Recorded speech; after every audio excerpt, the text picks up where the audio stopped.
Hello, friends, and welcome back. This is part 3 of a multi-part coaching session with one of our coaches from the Teacher Career Transition Academy. So if you haven't listened to part 1 or part 2 yet, head back to our channel and check those out before listening in, because we're kicking off right where we left off. If you've already listened to those first 2 with our coach, then let's dive in. I'm Lisa Harding, ex-EdTech CEO turned certified teacher career coach. It wasn't all that long ago that I was recruiting, interviewing, and hiring teachers for roles in corporate America. Teachers that ended up being some of my all-time best employees. Fast forward through my own career transition, where I left my role as CEO to become a stay-at-home mom, I now work with and empower teachers to transform their lives by turning their once distant career dreams into realities. In this podcast, I give you simple, actionable, step-by-step strategies to help you do the same. If you're a burnt-out teacher or simply need a change and you're looking to create a life you love, you're in the right place, friend. Let's get started. Hello, everyone, and thank you so much for joining me today. We're going to be talking about conquering imposter syndrome. I'm Deiera Bennett. I help transitioning teachers confidently communicate their value to potential employers. Now, by this point, I've worked with hundreds of transitioning teachers, and I can tell you that imposter syndrome is something that will keep you stuck if you don't learn how to overcome it. That brings me to the last strategy: accept it. Now, this isn't saying to give up and give into imposter syndrome. It's not saying, okay, well, I have imposter syndrome, so it must be true. I'm not applying for anything else. That's not what I mean by accepting. When I say accept it, I mean accept the fact that this feeling is not rooted in logic. This feeling goes against the evidence. And I'm not going to fight it anymore because that's taking up too much energy that I can use moving forward. Because here's the thing: whether you feel like an imposter or not, that feeling does not have to keep you stuck. I am for my actual job, I'm a LinkedIn strategist and ghostwriter for CEOs, founders, executives. So I'm working with a lot of high level people for multi-million dollar companies. And some of them still deal with imposter syndrome. They still do, which means that imposter syndrome is not actually tied to getting more experience, having more achievements, becoming more financially successful. Imposter syndrome isn't tied to those things. But the difference is they did not let it stop them. And that's what has to happen with you too. If you find that the other strategies don't work for you, continue using them because they're still good. So still do those other strategies. But if they don't instantly work, you just have to say, you know what? I feel like an imposter, but I'm going to apply for this job anyway. I feel like an imposter, but I'm going to sign up for this training. I feel like an imposter, but I'm still going to move forward. That's what you have to do. Imposter syndrome,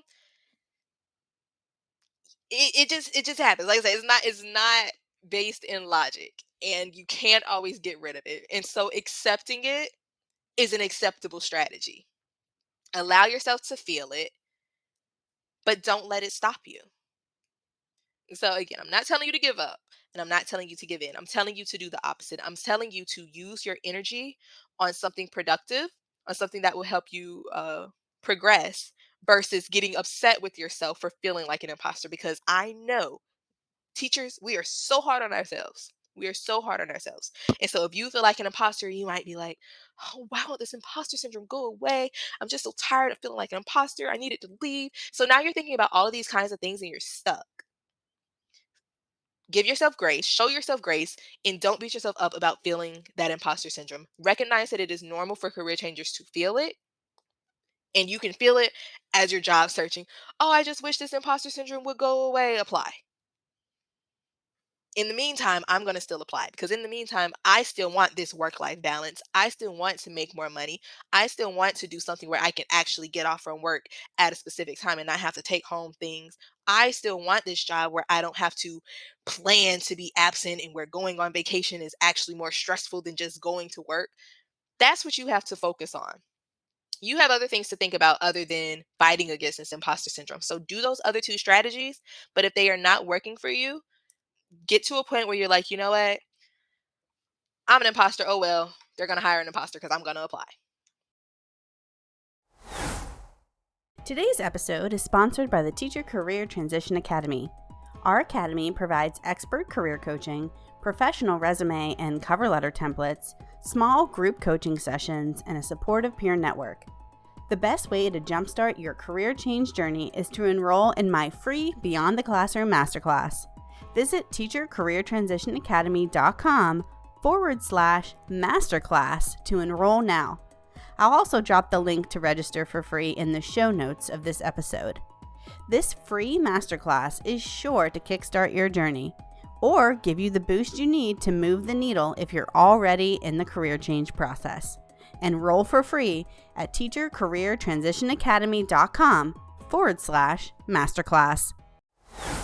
If you are mislabeling imposter syndrome, meaning that there is a gap between what you know and what you need to know, and it makes you feel like you're not qualified for positions because you aren't qualified yet, the way to get past that is just to get qualified.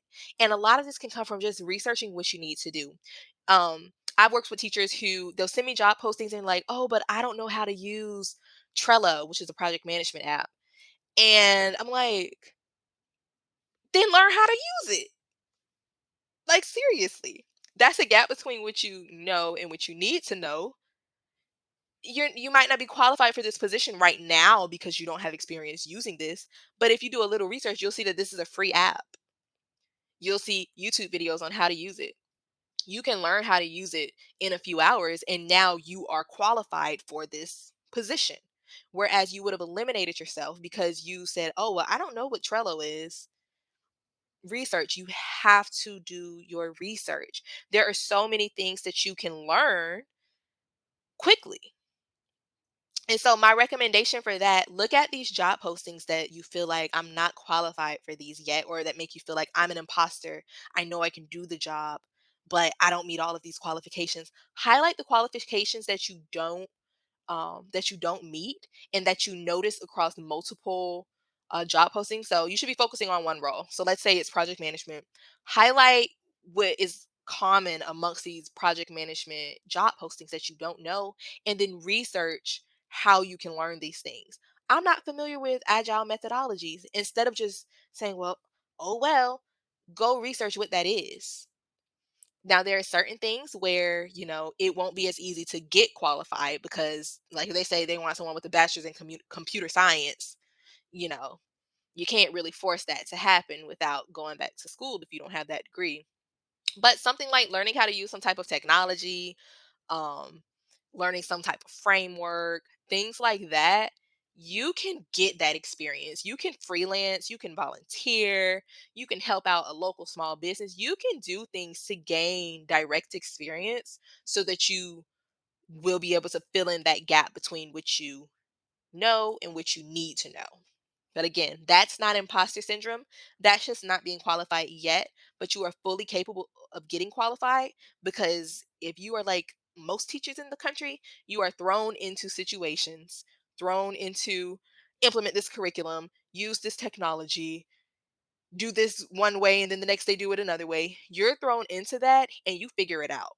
You can do that. That is something that you for sure are skilled at figuring out what to do with short notice. So believe in yourself when it comes to that because you got it.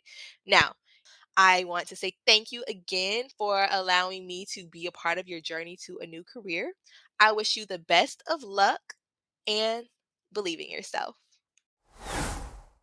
Well, friends, that concludes another great coaching session with one of our coaches here at the Teacher Career Transition Academy. You can find more great coaching from this coach and all of our other coaches within the academy. There are pre-recorded coaching sessions and live coaching options available to help you on your journey. If you want to learn more, I'll drop a link to the academy in the show notes. For now, stay tuned to our channel for more great content to support you on your teacher career transition. And remember, friends, the journey is just the beginning. Embrace the adventure.